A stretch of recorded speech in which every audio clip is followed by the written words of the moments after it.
Саламатсыздар ма, құрметті оқушылар? Здравствуйте, ученики. Good morning, pupils. Sit down, please. Отырыңыздар. Бүгінгі біздің биология сабағы, бүгінгі біздің сабақта үш түрлі кіріп өтеміз.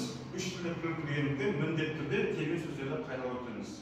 Бүгінгі күнді сыныпта күн кезекшілікте белгілеу бар. Ағылшын тілінде сөйлеймін. Who is on duty today? Who is absent? Our university are absent. Oh yes. Sit down, please. And how are you? I am fine. Oh, good job. Yes. Next, келесі. Өткен тақырыпта біз бүйрек ауруларына қатысты тақырыпты өткен едік. Енді сол тақырыпты біз әрі қарай қорытындылаймыз. Яғни бүгінгі біздің тақырыбымыз сол тақырыпты жалғастырады. Өткен тақырыпты қайталау үшін мен сіздерге қазір Zipgrade деген бағдарлама арқылы үй тапсырмасын тексеремін. Оны қалай тексеремін? Zipgrade деген бағдарламаға арнайы мынандай қағаз, тест қағаз сияқты болады. Осы белгіленген дөңгелекшелерге сендер тест сұрақтар көрсетіледі. Сендер осыған дұрыс жауап белгілейсіңдер. Мен телефон арқылы сканерлеп өткіземін. Жауаптарымды мынау электрондық тақтадан көруге болады. Түсінікті ме? Қазір мен парақшасын таратамын, сендер осыған тест белгілеп беріңдер. Сендерге қазір дайындап қойдым мен. Мынау Нұргүл, Алихан, Жалғасовқа, Уколдың дейді, Саятқа дейді, Аяғымға, Бағдалекке, Қосшамқа, Санжықпай оны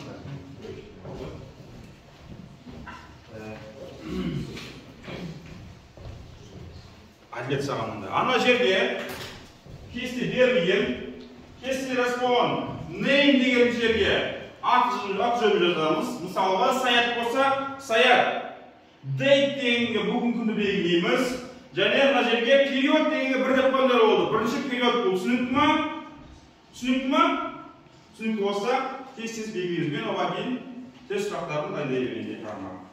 Келесі, ал оқушылар тест сұрақтарын тақтадан оқыдық, жауаптарын параққа белгілеп қойып, енді парақтарын дайындап отырыңдар. Мен қазір Zipgrade бағдарламасы арқылы, телефон арқылы мен қазір сендердің қанша сұраққа дұрыс белгіленгенін көрсетемін. Дұрыс жауапты электронды тақтадан көреміз. Ұлбосын тексереміз екен. Ұлбосын 9 дұрыс, тақтаға қараймыз. Саят. 7 дұрыс, Саят. Арғарай. Аяуым 10 дұрыс, Бағдаулет. 7 дұрыс. Тақтаға арасында жауаптарын шығады сендердің. Досжанов 7 дұрыс, жақсы. Жақсы түсінген, Әділет бер көрсеткен. Әділет 6 дұрыс.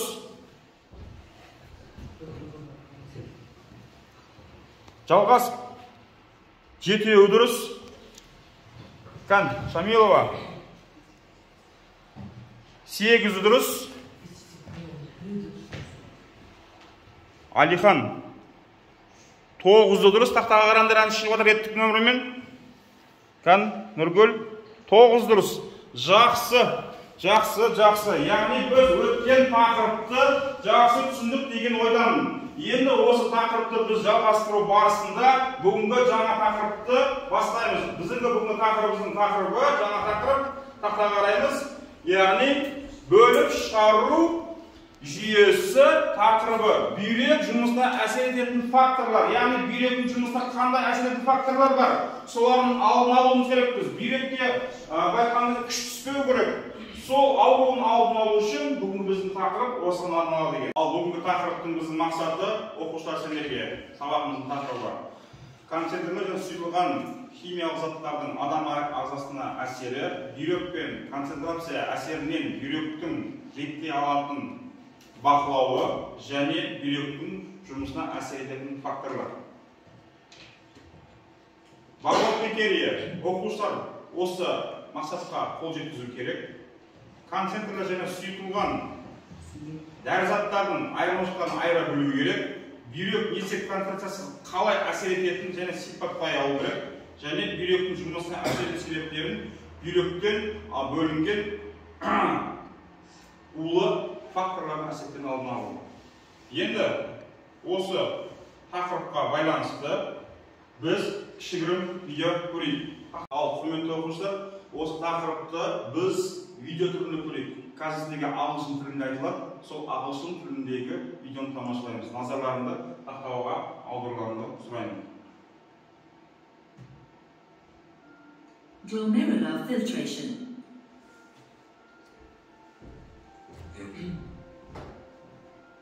Kidneys are bean-shaped organs which filters blood. It removes waste substances from the blood and regulates water and electrolyte concentrations within the body fluids. The end product of this function is urine, which is excreted outside of the body through urethra, containing wastes, excess water and excess electrolytes. Urine formation involves glomerular filtration, tubular reabsorption, and tubular secretion.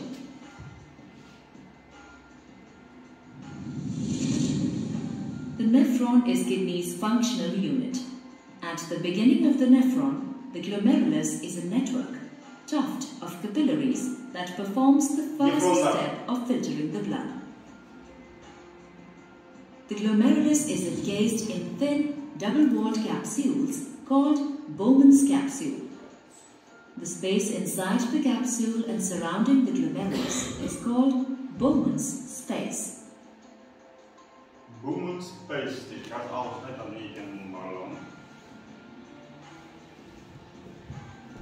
As the blood travels through these capillaries of glomerulus, filtration causes a lot of plasma contents to spill out into Bowman's space through the glomerular filtration network.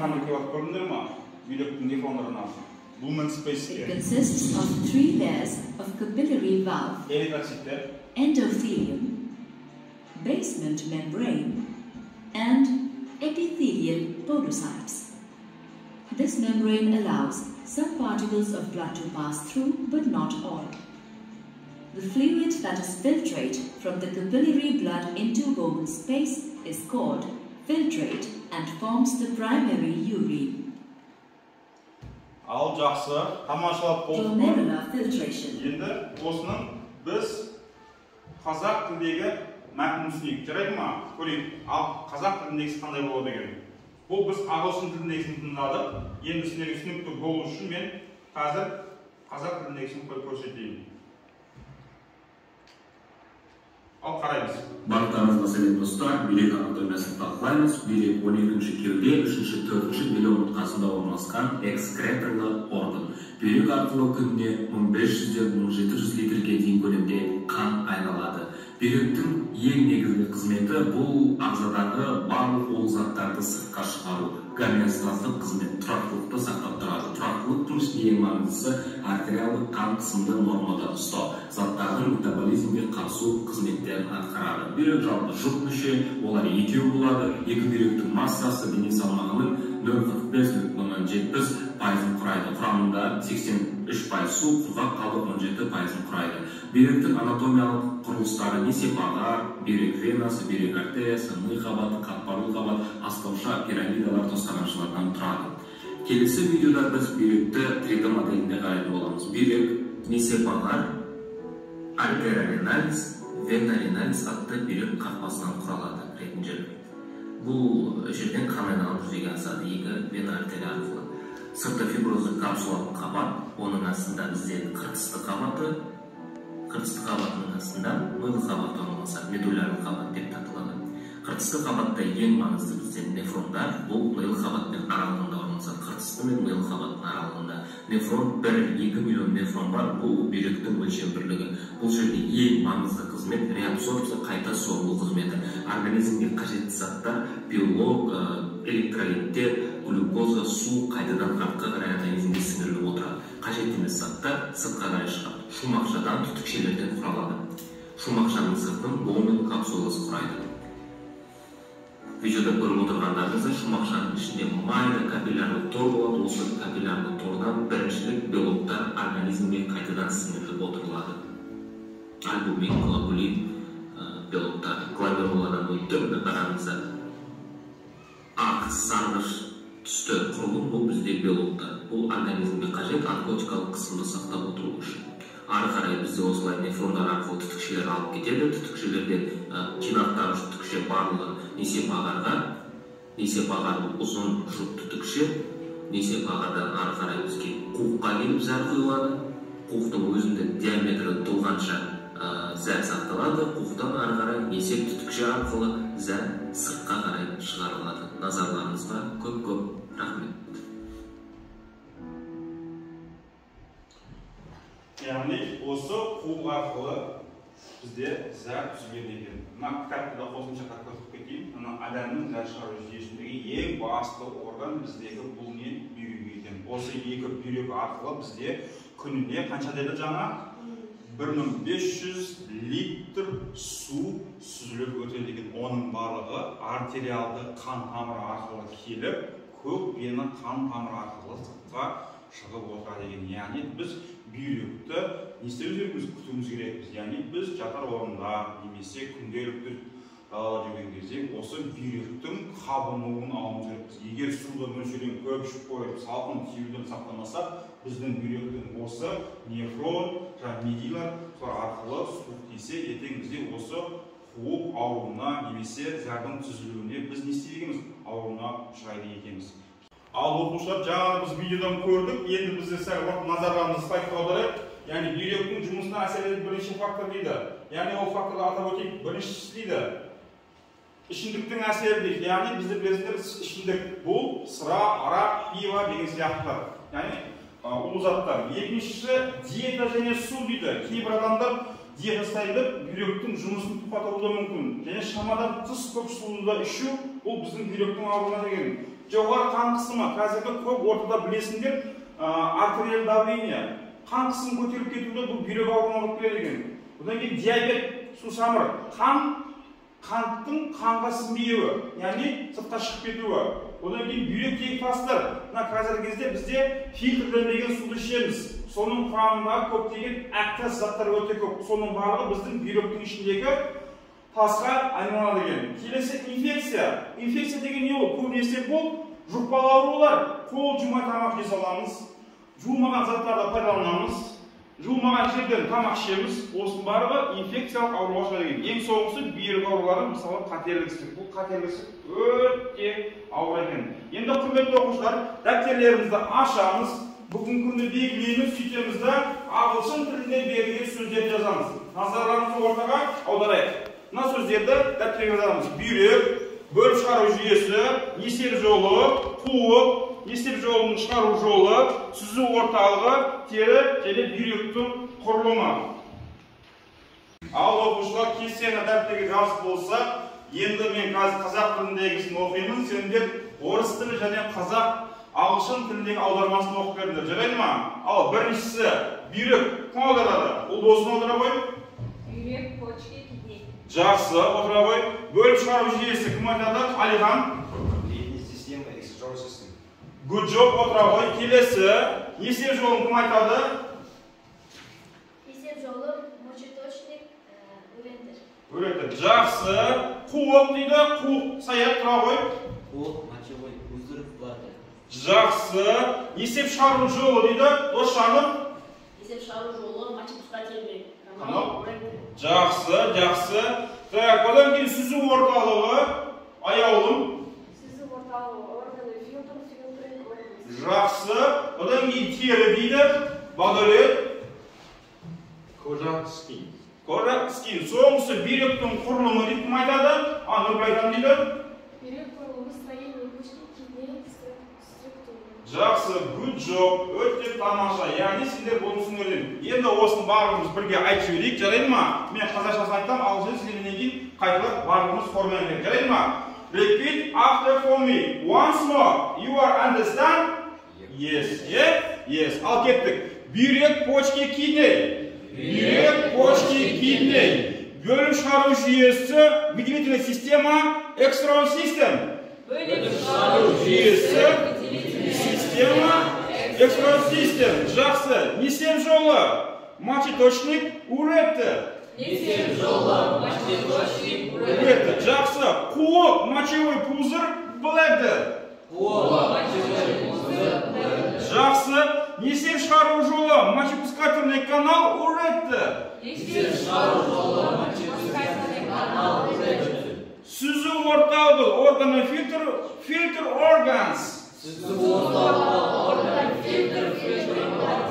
Good job. Тері кожа skin. Бүйректің құрылымы строение почки kidney structures. Жақсы, ал құрметті оқушылар, сіздерге кішкене шақырып қалды деп ойлаймын. Енді бізде қазір сервис сәтінде біз бір-бірімізге жақсы тілек тілейміз. Ол бірақ ағылшын тілін айтамыз. Түсінікті ма? Әрбір партадан бір оқушы айтамыз. Ал, келесі. Шақырғандардың түрлерін көрініп тұр. Енді сервис сәтіне кезек берейік. Сервис сәтінде мен сендерге тілек айтуды ұсынамын. Бұл тілек айту тек ағылшын тілінде айтылады. Түсінікті ма? Мысалға мен айтайын.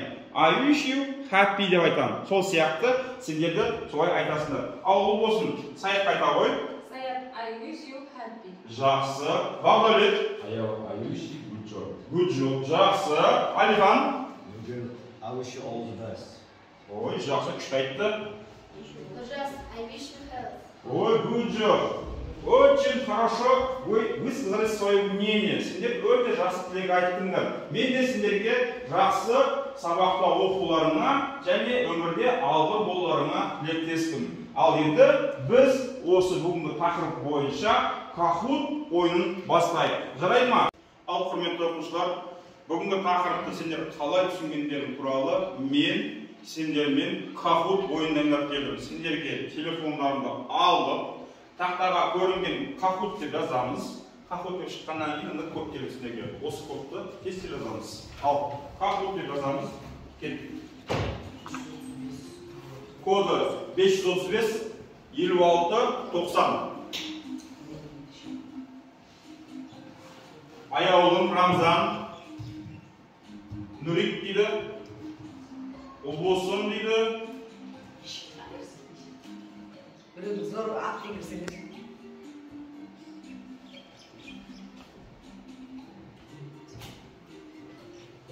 Кремс. Как?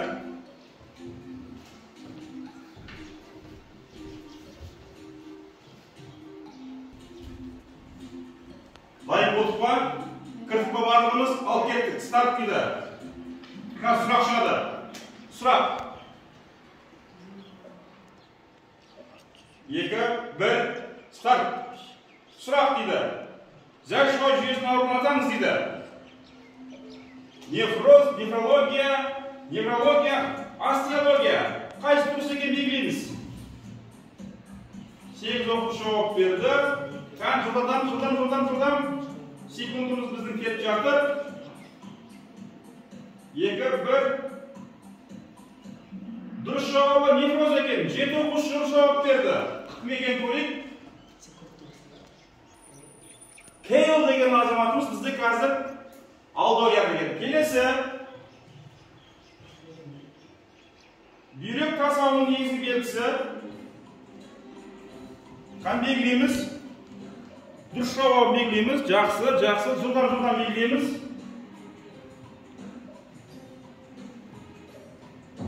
Жақсы. Дұрыс жауабы Пастернацкий белгісі екен. 4 оқушы дұрыс жауап берді. Жақсы. Аяулым қазір алда келе жатыр. Өзінің жылдамдығымен және шапшаң жауап беруімен 6485 ұпаймен алда келеді. Алға кеттік. Әлі бүттен жоқ бұнымен. Бізде әлі 8 сұрақ басталды. Несеп тас ауруының себебі қандай? Белгілейміз.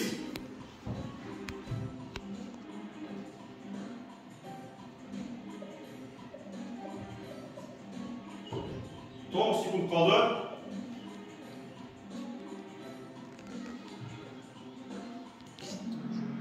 Дұрыс жауабы несеп жолының қабынуы дейді. 2 оқушы жауап берді.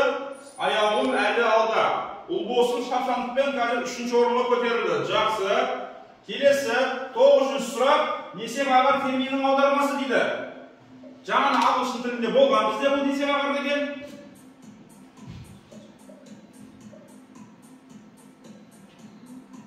Бір оқушы дейміз.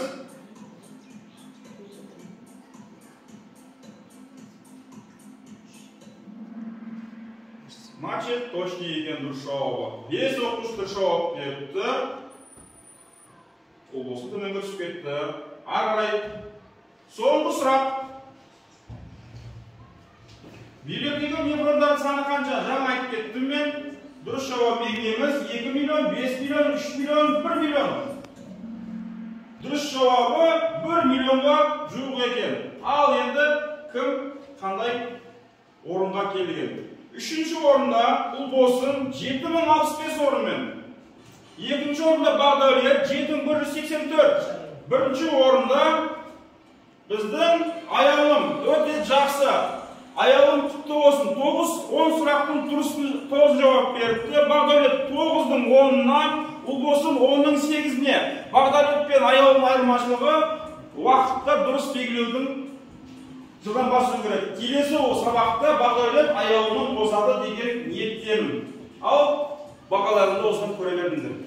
Рахмет, жақсы. Келесі. Ал құрметті оқушылар, Kahoot ойын аяқтадық. Жақсы сергіп қалғансыздар деп ойлаймын. Бүгінгі біздің тағамын аға жалғастырамыз. Яғни бүйрек ауруларының алдын алу үшін бізде тамақтану рационы дейді. Яғни қалай тамақтану керек. Дұрыс тамақтану жолдарын мен сіздерге айтып өтуім керек. Ол қандай кезде болады дейді. Ең бірінші адамда тазалық денсаулық кепілі дейді. Егер біз осы тазалық сақтамасақ, бізге жаңағы қан арқылы, ауыз қуыс арқылы көптеген вирустық бактериялар аурулар бүйрекке еніп, бүйректің жұмысын нашарлатады. Яғни осының алдын алу үшін адам жеке бас гигиенасын сақтау керек екен. Яғни ағылшын сау организм дейді, әрбір дейді, everybody дейді. Әрқашан дейді, әркім өзінің денсаулығын күту үшін дейді. Денсаулық сақтауда бірінші тазалық сақтау керек дейді. Одан кейін дейді, ашты, қышқыл нәрселерді тағамдардың құрамын пайдаланбау керек дейді. Одан кейін күнделікті дейді, өзінің дейді, күн режимін сақтап, азанды түскі кешкі тамақтану дәстүрін қалыптастырып тұрса дейді. Яғни денесін шынықтыру орындарына барып, шынықтырып тұрса денелерін дейді, адам еш уақытта ауырмайды дейді. Яғни әрбір адам өзінің денсаулығына мән берсе, яғни салауатты өмір қалыптасады дейді. Бірінші байлық денсаулық деп осыдан айтып кеткен екен. Енді біздің осы бүгінгі тақырыпқа байланысты, яғни бүйректің ауруларын айттық, қалай алдын алу керек екенін түсіндірдім мен, видеода көрсеттім, слайдта көрсетіп жатырмын, қосымша материал ретінде қағаз, кесеге қағаздар тараттым. Яғни енді бүгінгі тақырып бойынша сендердің ойларың қандай? Кім не түсінді, кім не түсінбей қалды? Яғни кері байланыс рефлексия түрінде сендерін алайын дедім. Яғни кері байланыс рефлексия бүгінгі тақырып бойынша білім рефлексия пирамидасы мен білдім, мен үшін қызық екі мәлімет, мен үшін болған 4 мәлімет, мен көбірек білгім келеді, және мен есте сақталған өте қызықты мәлімет деген тақырыпқа соған алдарына қадалып берген қағазға өздерін жазып беріңдер рефлексия ретінде. Жазамыз. Енді оқушылар, рефлексияға дайын болсаңдар, кім оқиды? Бір оқысын ба? Оқи ғой. Бүгін мен сабақта бүйрек ауруының алдын алуын түсіндім. Бүгін маған сабақ қызық болды. Қызық болды дейді. Жақсы. Ал мына топтан кім оқиды? Нағатадан Ұлбосын. Бүгінгі сабақтан бүйрек ауруларының құрылысын білдім және құлықта зәрдің қалай түзілетінін туралы. Зәрдің қалай түзілетінін, түсінікті. Ал құрметті оқушылар, отыра қойыңдар. Бүгінгі тақырып бойынша сұрақтарың бар ма? Кім қандай сұрақ түсінбей қалды? Болашақта бұндай сұрақтар ертеңгі күн мазалап жүрмесін. Мен сол кезде сұрақ қоймадым, аға айтпай қалды деген сияқты сұрақтарың болса, қазір сұрақтарын қойыңдар. Мен барлық сұрақтарыма жауап беруге әзірмін. Сұрақ жоқ па? Сұрақ жоқ болса, онда үй тапсырмасын жазып алыңдар. Үйге қосымша материал ретінде мен көрсеткен кесте қағаз бар ғой, сол үш тілде берген сөз жаттап келеміз. Термин сөздерді, оған қосымша мен видео материалдарды жіберемін, соны көреміз телефон арқылы, және дені сау, ұрпақ деген тақырыпта бүйрекке қатысты эссе жазып келеміз. Эссе кемінде 10 сөйлем болу керек. Түсінікті ма? Түсінікті ма? Бүгінгі сабаққа белсене қатысқан үшін Ұлбосын 10 ұпай, Саят 9 ұпай, Аяуым 10 ұпай, Бағдәулет Жарайсың Сақанда 10 ұпай, Алихан 10 ұпай, Нұргүл бүгін белсенді болды 10 ұпай, Жалғасов 8 ұпай, Диляра 9 ұпай, Досжановқа бүгін 8 ұпай берем, Әділетке 9 ұпай берем. Жақсы, сабаққа қатысқандарыңа рахмет, күндерің сәтті болсын. Келесі сабақта кездескенше аман сау болыңдар. Goodbye.